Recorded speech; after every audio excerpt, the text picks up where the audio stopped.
I have some rare good news for you, or some might say it's not good news, some might say it's so-so news, but I'll let you be I was going to say decider of that, but that would make me sound like George W. Bush. I'll let you decide. Still dealing with 2016 drama, Democrats vote to strip superdelegates of some of their power in 2020. It's an issue Bernie Sanders supporters have been focused on for a while. The Democratic Party, still parsing the 2016 primary contest between Hillary Clinton and Bernie Sanders, on Saturday voted to limit the power of so-called superdelegates in selecting the party's presidential nominee. It's a win for the party's left, members of which have voiced concerns that the prior system favored preordained picks and diminished, voters say. The Democratic National Committee, in a meeting in Chicago on Saturday, voted to approve the change, which prevents superdelegates from voting on the first ballot in a contested national convention. Only pledged delegates, whose votes are decided by the primary or caucus results for their states or territories, will get to vote for the first time around at the Democratic National Convention, where the party picks its presidential nominee. Superdelegates, DNC members, elected officials, and party leaders who are unpledged and basically get to vote for whomever they want, won't get to vote on the ballot if the convention is contested. They will get to take part in subsequent rounds of voting, but historically, that wouldn't have mattered.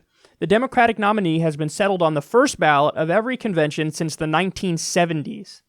Beyond the superdelegate change, Democrats also voted for other reforms, including requiring state parties to accept absentee votes in caucuses and encouraging states to open their primaries and caucuses to independent voters and expand same-day registration, according to NBC News.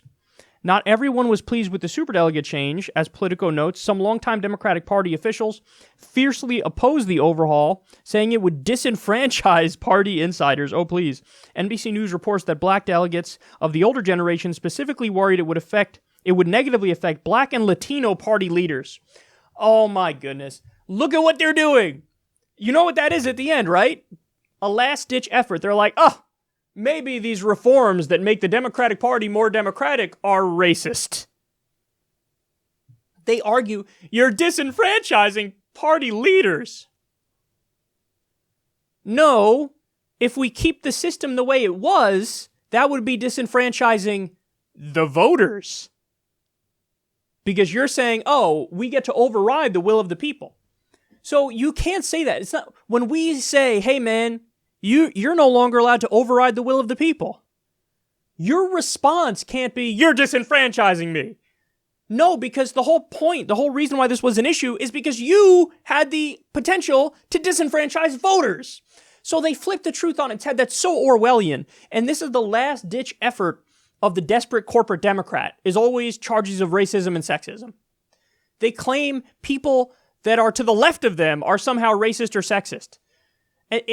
It's when they have no argument. They're like, some of the people who are party leaders are black and Latino, so if you don't allow them to rig elections, you're being racist? What a stupid, stupid point. So there's a bunch to say about this, but I think most importantly is, if you're a Bernie supporter, pat yourself on the back, because it's the fact that you didn't shut up about this and you were in the face of elected officials, and all of that incivility that they accused you of, perpetrating worked. It worked. So you being loud, you being obnoxious, you yelling at people on social media, you getting in people's faces and saying you're wrong and here's what needs to be done, that worked. That 100% worked, because they were like, okay, we have to change something or else we're facing a full-scale mutiny. So that's the first point. The second point is the other changes are pretty good. If they're talking about requiring state parties to accept absentee votes in caucuses, that's more democratic. Encouraging states to open their primaries and caucuses to independent voters, more democratic. Expanding same-day registration, more democratic. And doing what they did with superdelegates is more democratic as well. However, I will add this. You should have just eliminated them. Because what you're doing is, and again, to be fair, they point out, hey, the Democratic nominee has been settled on the first ballot of every convention since the 1970s, okay? And it's likely it wouldn't get past the first ballot again, and it will continue to not do that. But what you're doing is you're still giving skeptics a legitimate argument, where they go, Yeah, but you didn't eliminate superdelegates. Why wouldn't you eliminate them? It's like you're saying, okay, we'll make it more democratic, but let's not get crazy here and go full democratic. We still want to be able to override the will of the people in an authoritarian way in some circumstances. Which is the problem. That's the problem. So I think that overall this is really positive, because it shows you're impacting the party. In the same way that Justice Democrats and Our Revolution and PCCC are changing the Democratic Party for the better. I mean, you have 23 Justice Democratic candidates who have gone past their primaries. 23.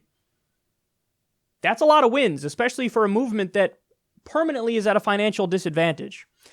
PCCC, they have a 67% win rate. Now, granted, they're in fewer races, but 67% of PCCC candidates advance. For Our Revolution and Justice Democrats, it's about 35%. Now, you might look at that and say, hey, that number's not high enough. Well, ideal is 100%, and we all want 100%. Let's be clear about that.